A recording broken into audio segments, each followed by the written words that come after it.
Welcome back to Kindness Stories, the channel where we share true stories of bravery, kindness, and unexpected moments that restore your faith in humanity. If you enjoy stories that warm your heart and remind you that good people exist, don't forget to like, share, and subscribe to our channel. Now, let's get into today's story. Ellie had always been the quiet girl in class. She was the kind of student who sat at the back of the room, rarely raised her hand, and kept her eyes on her notebook to avoid attention. She liked to wear simple clothes, often hand-me-downs from her older sister, and she always had her hair tied back in a neat ponytail for as long as she could remember. Ellie had been shy.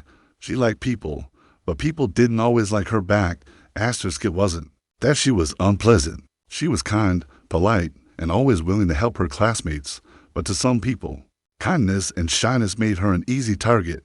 In middle school, kids teased her for wearing cheap shoes and clothes that were sold last year. She didn't have the trendy backpacks, the glittery pencil cases, or the expensive phone that everyone else seemed to have. But she tried not to let it bother her. After all, her mother worked 2 jobs to support Ellie and her sister. There was no extra money for things they didn't really need. Ellie understood this, but her classmates didn't care. They just saw someone they could pick on. The bully started small. A snide comment here, a rude note slipped into her locker there, but it grew. One day, in the 7th grade, someone dumped her lunch tray all over her backpack when she left it unattended. She came back to find yogurt dripping down the sides and her books ruined. Ellie didn't tell the teacher. She didn't want to make things worse. By the time she got to high school, she learned how to disappear even more. She spent her breaks in the library, her lunches in the art room, and did everything she could to stay under the radar. But even then, the bullies found her, and the worst of them were 2 girls, Tiffany and Chloe. Tiffany and Chloe were the kind of girls who ruled the hallways. They wore perfect makeup, trendy clothes, and they had a small group of followers who laughed at every cruel joke they made. They especially loved to pick on Ellie. Maybe it was because she never fought back. Maybe it was because they knew she wouldn't tell anyone. One Tuesday morning, Ellie stood in front of her locker, swapping out her books for the next period. She didn't see Tiffany and Chloe whispering behind her. She didn't see the sharp pair of scissors in Tiffany's hand. Hey, Ellie, Tiffany said, her voice dripping with fake sweetness. Ellie turned around slowly, clutching her books to her chest. Hi, Tiffany, cute skirt, Chloe said with a smirk. Ellie looked down at her skirt. It was an old pleated skirt that used to belong to her sister. It was a little faded, but she liked it. She didn't say anything, just gave a small, nervous smile.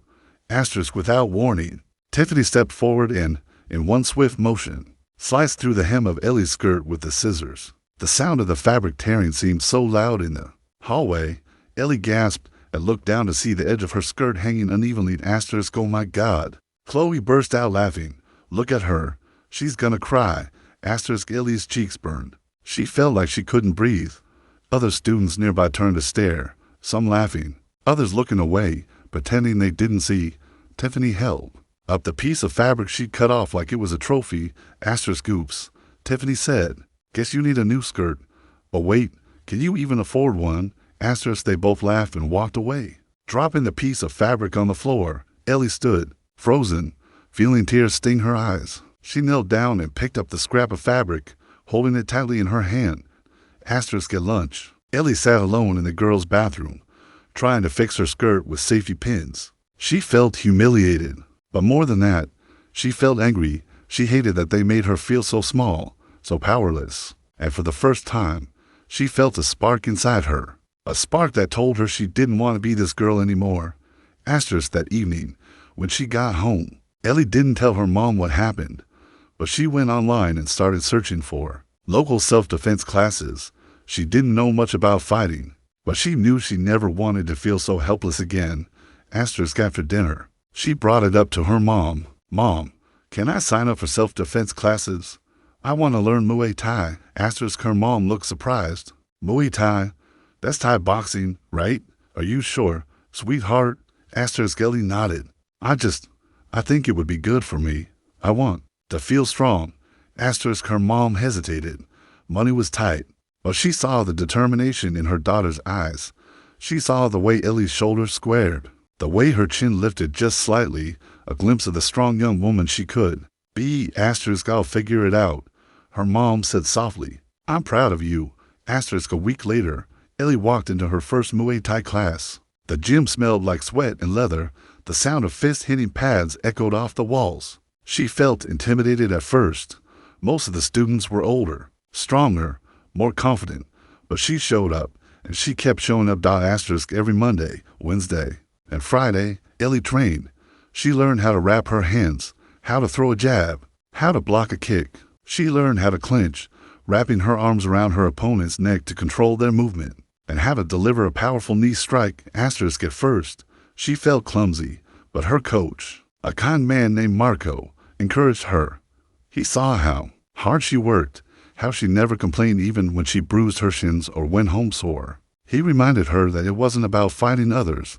It was about fighting the fear inside her. Months passed, and Ellie's confidence grew. She walked a little taller in the hallways. She didn't hide in the library anymore. She started making small talk with classmates. She even joined the school art club and made a few new friends. But Tiffany and Chloe hadn't given up. They noticed the change in Ellie. They didn't like it. Bullies never do. One afternoon, after school, Ellie stayed late to finish painting a mural for the art club. She left the building when it was almost dark.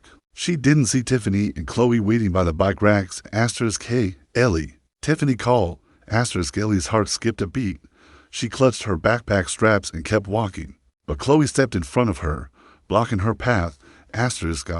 Don't leave so soon, Chloe said, her voice mocking.